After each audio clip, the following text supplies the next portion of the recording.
మసలుకోనే key పెట్టి గింజుకున్న నీకు దొరకనే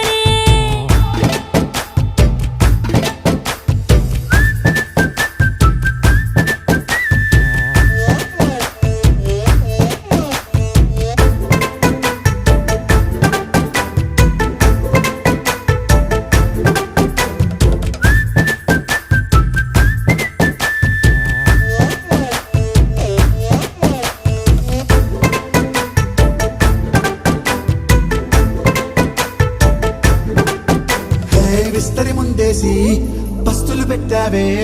తీపి వస్తువు చుట్టూ తిరిగే ఈగను చేశావే చీచీ చేసి కేలేని మొగుడు కారండాయ్ గుయ్ గుయ్ గుయ్ గుయ్ అంటూ మీదికి రాకుండా వై గంపెడి పిల్లలతో ఇంటిని నింపావే సాపాదిండు సంసారాన్ని మేడెక్కించావే